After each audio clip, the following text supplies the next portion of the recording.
Marie-Zara, cofondatrice de la Regent School, avec Arthur qui est ici avec moi. On a travaillé ensemble pendant plusieurs années dans le secteur de l'investissement à impact et en fait on s'est rendu compte d'une contradiction forte, c'est que finalement le monde aujourd'hui est face au plus grand défi de son histoire qui est de rendre l'économie compatible avec les limites planétaires. Et les dirigeants ont donc besoin de penser leur entreprise différemment et d'être formés pour ça. Et on s'est retrouvés confrontés avec Arthur à un manque en fait de compétences stratégiques pour mener à bien cette transformation des entreprises qui doit être faite aujourd'hui rapidement en plus. Et donc on a créé l'école pour ça, pour avoir ces personnes-là qui réfléchissent de la bonne façon. Exactement, et donc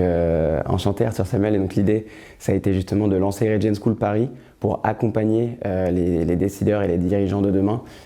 sous différentes formes. Donc les programmes vont actuellement de Bac+3 à Bac+5 avec également une formation justement dédiée à la reconversion professionnelle pour ceux qui sont déjà en poste et à des postes de direction avec pour objectif de les former et de les accompagner sur ces thématiques avec 4 grandes thématiques qui sont notamment la stratégie d'entreprise, le management, le marketing et la communication, les achats et la finance. Et ce qui est hyper important pour nous aussi, c'est de désiloter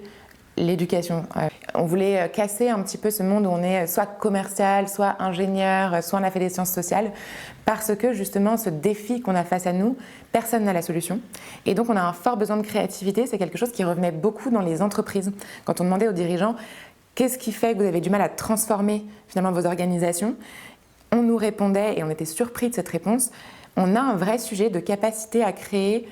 le monde de demain, la solution.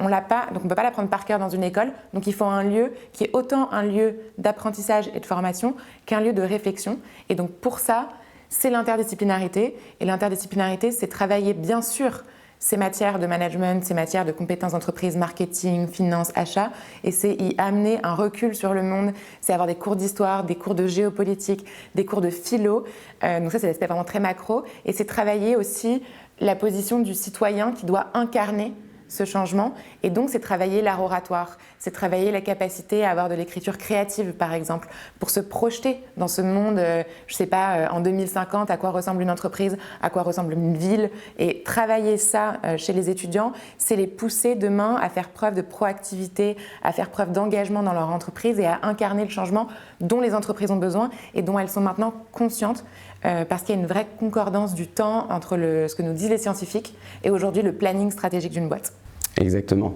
Et on a 2 piliers qui sont extrêmement importants et qui ont souvent été dissociés dans le monde de l'enseignement et qu'on va absolument réunir. Le premier, ça va être vraiment l'excellence académique qui est au centre du projet, au centre du programme. Et de l'autre côté, une très forte professionnalisation, une connexion assez forte avec le monde de l'entreprise